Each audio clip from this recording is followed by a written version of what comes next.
Hey everyone, I think it's about week 16 if I'm not mistaken. My Aquaponics on the cheap project. It's my little hobby. You can see that little capsicum flower there. And the other one beside it to the right. Beside those two I can see on the camera. That one's lost its petals for some reason. This week I have done some upgrades.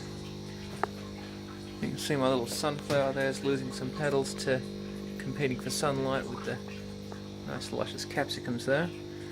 It's a little bit dull today, isn't it? Just move this. My highly safe, very nice power system I have going on here. My solar panel should be turning up today. I've tested this little pump which turned up. It's the next set of upgrades going in. I've got some flap valves here. That's a strainer to stop all the snails and fish getting into this little DC pump, and believe it or not, it easily drives the water all the way to the top there. You can see I put some pipe lagging on just to stop the frost getting to the I don't know if I mentioned that last week, to stop the frost getting to the pipes. That comes along here, and I finally purchased some drinking water safe hosing for caravans. You can see the water now comes along. This one here is the input line that tees off and goes down to the drainage under pressure line. That's going into this, which I've decided I'm going to put yabbies in since I've got a top for it and they can't climb out, and it's a nice big area. I'll be able to put some bricks and some habitat in there, and they can burrow around, and I'll use that as a composting bin basically, and they can recycle all the veggies and that'll go back out. That then joins on, that's just under neutral flow, that just, you know, in and out under its own steam. Got to get another one of these tanks still. I'll put in 2 little tanks of fish, grow weed or whatever else. I've laid the air line in behind these tubs so that I can run the 2 air stones for these 2 tanks. I got my little inverter which a friend gave me. 1 battery, 2 battery. I've got another one sitting over there. You can see I've got 3 little batteries so far. Got my nice welder here, which I'm going to weld up another one of these type of stands for these big tanks here. I'm going to do that today, and that'll sit over on this side of the shed where all the firewood is at the moment, which you can't see too well because of all the lighting. Made another little upgrade. This is $40 worth of plumbing parts, believe it or not. Little vacuum chamber here. This is the drainage under pressure, goes through a one-way flap. There's a bit of suction on this end thanks to the siphon causing the little bit of suction, so that sucks a little bit of pressure, enough to pull the slightly pressurized drainage through the clarifier, which means it's still clarifying the water because it wasn't for a while there when I linked all these drainage lines together. This is the drainage not under pressure, which hooks into the bottom of the siphon here, and that primes it. This one's not actually connected, that's the line going up, that's the input line. Still with my little, that's a lot of people build these as Venturi valves I've found. Anyway, so you can see it tees off to two little, it's all tangled up and hooked onto itself, which is frustrating. It's because I've been testing the pump I built.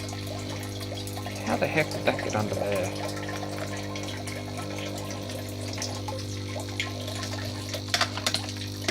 Everything has its place to be. If it doesn't fall off, I'll have to untangle that in a minute.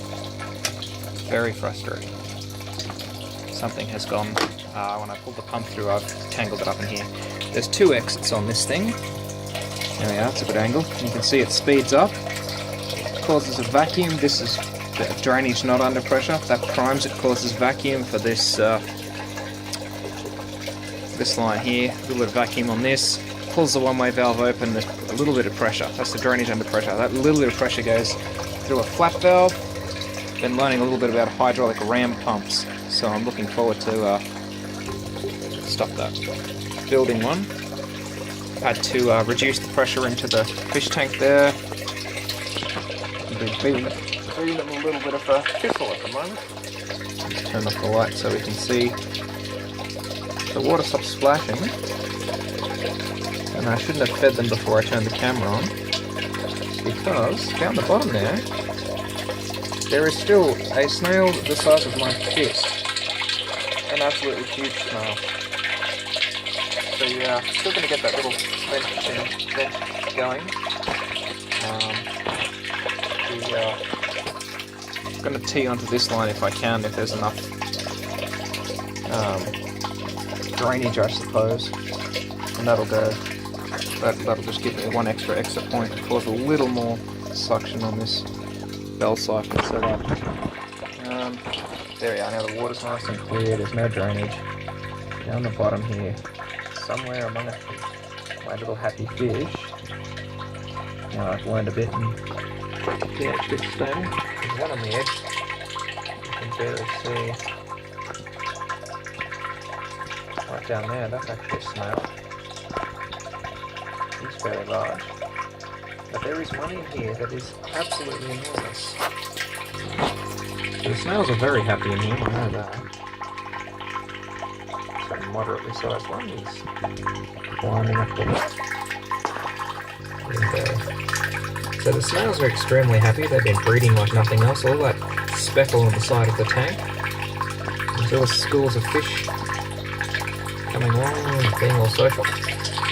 All those speckles are snail eggs, and they've been hatching non-stop basically, doing moderate things, so they're very happy in here. I've been feeding them 3 times a day. The pH is finally starting to drop. Their water is becoming more acidic on its own. I think that was for a while because the water couldn't get to the shell grit and couldn't change the pH back down.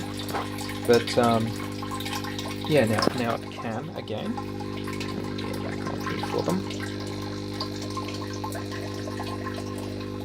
Yeah, so now the shell grit can equalise the pH again, they should be okay.